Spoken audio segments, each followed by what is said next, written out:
அதாவது தானாகவே ஒரு மாற்றம் நடக்காது. மாற்றங்கிறது வந்து தானாகவே நடக்காது. நம்ம வந்து நம்ம மாற்றம் நடந்தாலும் சரி, நல்ல மாதிரியான ஒரு மாற்றம் நடந்தாலும், முன்னேற்றம் நடந்தாலும் சரி, அல்லது நம்ம பின்வாங்கினாலும் சரி, நம்ம வாழ்க்கையில் நம்ம முன்னேறாமல் போனாலும் சரி, அது நம்மளால் தான் நடந்தது. நம்முடைய முயற்சி, நம்முடைய உழைப்பால் தான் நம்ம வாழ்க்கையில் மாற்றம் ஏற்படும். தானாக நடக்காது. இந்த ஜாதகத்தெல்லாம் நம்பக்கூடாது. ஜாதகம், ஜோசியம் இதெல்லாம் நம்பக்கூடாது. மாற்றங்கிறது வந்து சிலர் வந்து எப்போதும் ஒரே மாதிரி இருப்பாங்க. அப்போ மாற்றம் எதாவது நடக்காது. ஆசை மட்டும் இருக்கும். இந்த ஆசைக்கு தகுந்த மாதிரி நம்மளை மாற்றிக்கணுமே, உழைப்பை இன்னும் அதிகப்படுத்தணுமே அப்படிங்கிற அந்த எண்ணம் இல்லாமல் இவங்க இப்படி தான் இருக்கிற மாதிரி, இப்படி தான் நம்முடைய வாழ்க்கை, இப்படி தான் நம்ம உழைப்போம், அதுக்கு அடிமையாகிடுவாங்க. ஒரு ஒரு நிரந்தரமான உழைப்பு மாற்றம் அது. ஆனால் ஆசை மட்டும் அதிகமாக இருக்கும்.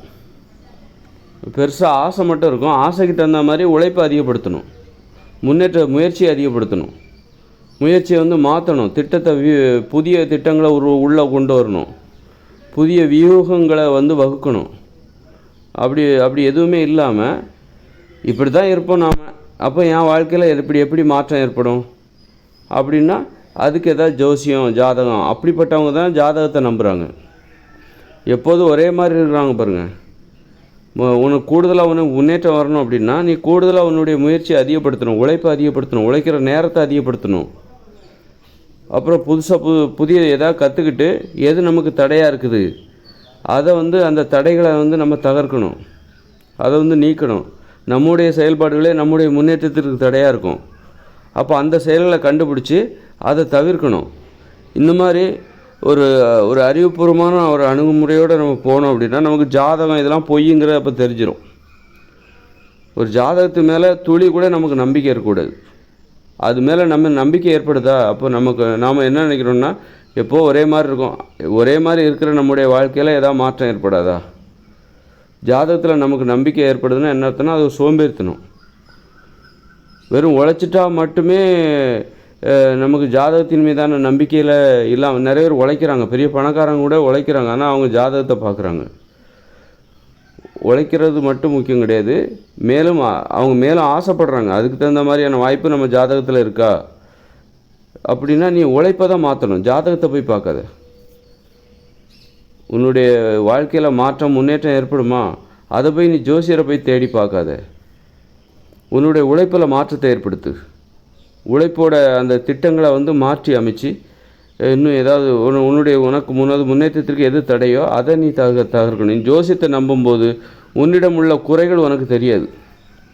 உன்னுடைய முன்னேற்றத்திற்கும் பின்னேற்றத்திற்கும் சாதக பலன்கள் தான், அந்த ஜாதகம் தான் காரணம், சோதிடம் தான் காரணம், அதில் என்ன ராசி, உன்னுடைய ராசி தான் காரணம் அப்படின்னா அப்படி நீ நினச்சனா உன்னுடைய தவறுகளை நீ பார்க்க மாட்டேங்கிற, உன்னுடைய தவறுகளை நீ ஏற்றுக்க மாட்டேன்றன்னு அர்த்தம். உன் மேலே உள்ள தப்பை வந்து நீ ஏற்றுக்கவே மாட்ட. உன்னுடைய நீ முன்னேறாமல் இருக்கிறதுக்கு இந்த மாதிரி இந்த ஜாதகம் தான் காரணம், இந்த ராசியில் இருந்தால் இன்றைக்கி இப்படி தான் நடக்கும் அப்படின்னு பழியை தூக்கி ராசி மேலே போட பார்க்குற, ஜாதகத்தின் மீது போட பார்க்குற. நீ முன்னேறாமல் இருக்கணும்னா கண்டிப்பாக உங்ககிட்ட ஏதாவது கெட்ட பழக்கம் எதாவது இருக்கலாம், ஒரு முன்னேற விடாமல் தடுக்கிற பழக்க வழக்கங்கள் ஏதாவது உங்ககிட்ட இருக்கலாம். அதை தகர்த்தெறியணும், முயற்சியை வந்து மாற்றி அமைக்கணும், இன்னும் தீவிரப்படுத்தணும், உழைக்கிற நேரத்தை இன்னும் அதிகப்படுத்தணும், இன்னும் நுட்பமாக யோசித்து அப்போ தான் அந்த முன்னேற்றம் என்பது அது தெரியாமல் போயிடும். நீ அந்த மாதிரி முன்னேறணுமே தவிர ஜோதிடத்தின் மீது நம்பிக்கை வரவே கூடாது. எப்போல்லாம் உனக்கு ஜோதிடத்தின் மீது நம்பிக்கை வருதோ அது என்ன வேணாலும் அவங்க அதை நிரூபிப்பாங்க. பாருங்கள் உங்கள் வாழ்க்கையில் உள்ளது நடக்கிறது அப்படியே சொல்கிறாங்க, அப்படி இப்படின்னு உங்கள்கிட்ட சொல்லுவாங்க, நம்புகிற மாதிரி சொல்லுவாங்க.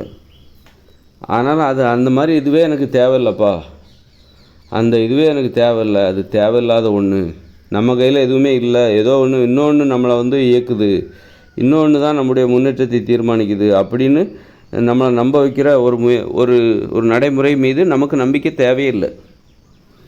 அதனால் உழைப்பாலையும் முயற்சியினாலையும் மட்டும்தான் நமது வாழ்வில் நாம் முன்னேற்றத்தை ஏற்படுத்த முடியுமே தவிர, மாற்றத்தை ஏற்படுத்த முடியுமே தவிர சோதிடத்தால் எந்தவித பலனும் ஏற்படாது, ஜாதகத்தால் எந்தவித பலனும் ஏற்படாது அப்படின்னு சொல்லி நாம் எப்போல்லாம் நமக்கு ஜாதகத்தின் மீது, சோதிடத்தின் மீது அதில் ஏதாவது உண்மை இருக்குமோ அப்படின்னு நம்பிக்கை ஏற்படுதோ அப்போல்லாம் நாம் இந்த மாதிரி பதில் சொல்லணும்.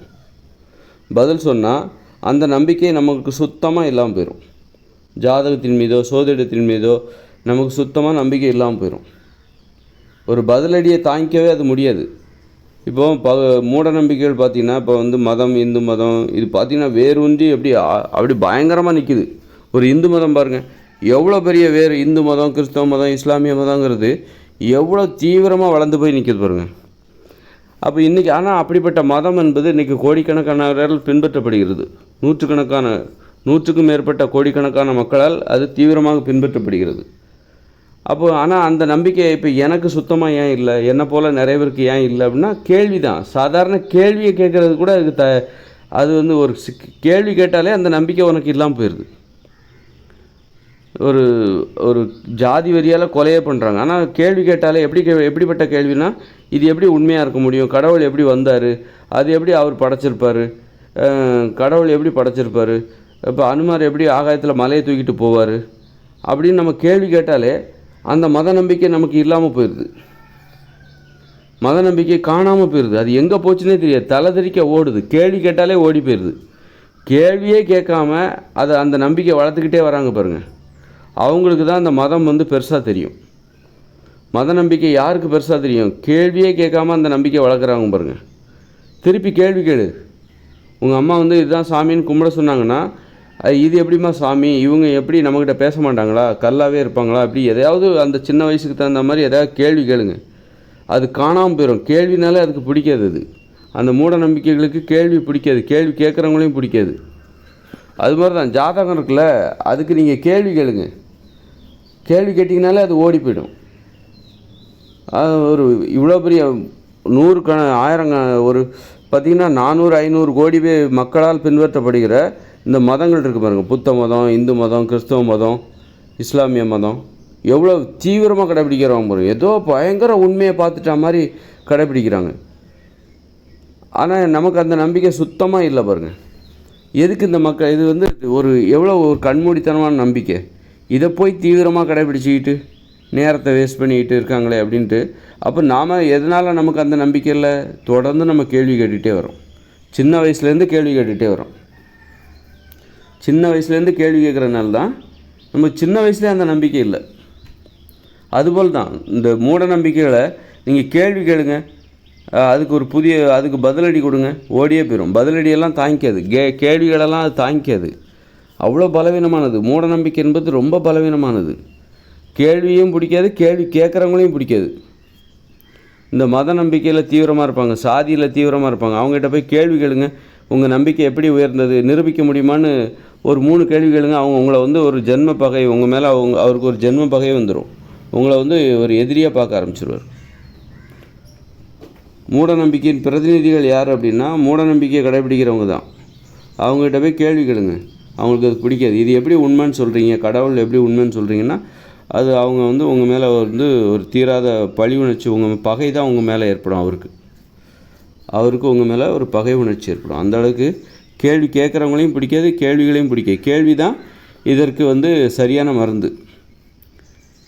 அந்த ஜாதி, மூட நம்பிக்கை, ஜாதகம், ஜோசியம் இது எல்லாத்துக்கும் கேள்விகள் தான் சரியான ஒரு பாதுகாப்பு கவசம். இது நம்மளை வந்து அதுக்கு நம்ம பதிலடி கொடுக்கணும். அதாவது உழைப்பாலையும் முயற்சினால் மட்டும்தான் உன் வாழ்க்கையில் மாற்றம் ஏற்படுமே தவிர, கடவுளோ ஜாதகமோ ஜோசியமோ மதமோ உனக்கு வாழ்க்கையில் மாற்றத்தை ஏற்படுத்தாது. அதை நீ நம்புனா நீ வந்து மாற்றம் ஏற்படுவதற்கு வாய்ப்பு இல்லாமலே தவிர, முன்னேறதுக்கு வாய்ப்பு இல்லாமல் போகுமே தவிர அதை நீ நம்பாத. நம்பி ஒன்றை நம்புவோம், உழைப்பை நம்புவோம், முயற்சியை நம்பு, அதை நம்பு. அப்போ தான் உன் வாழ்வில் முன்னேற்றம் ஏற்படும். தேவையில்லை உனக்கு தடைகளாக இருக்கக்கூடிய பழக்க வழக்கங்களை தவிர்த்து கொண்டு வா. உன்னுடைய உழைப்பில் வந்து உழைப்பை நவீனப்படுத்து. அதில் ஏதாவது தடை இருக்குதா, தவறான மனிதர்களோடு நீ பழகுறியா, தவறான உணவுகளை சாப்பிட்றியா, உடற்பயிற்சி பண்ணாமல் இருக்கிறியா, இந்த மாதிரி அப்போ உடற்பயிற்சி பண்ணு, தவறான மனிதர்களிடமிருந்து விலகு. அப்படி இந்த மாதிரி ஆக்கப்பூர்வமான முயற்சிகளை கையில் எடுத்தால் உனக்கு இந்த ஜாதி மதம் இதெல்லாம் பொய்ன்னு தெரியும். நம்ம உழைச்சா தான் நாம் முன்னேற முடியும். உழைப்பாலையும் முயற்சினாலையும் மட்டும்தான் நமக்கு வாழ்வில் முன்னேற்றத்தை ஏற்படுத்த முடியும். அப்படிங்கிறத நீ எப்போவுமே உறுதியாக நம்பிட்டா, சாதி மதம் மூட நம்பிக்கை அப்புறம் வந்து ஜோசியம் இதுமாரிலாம் நமக்கு நம்பிக்கையே வராது.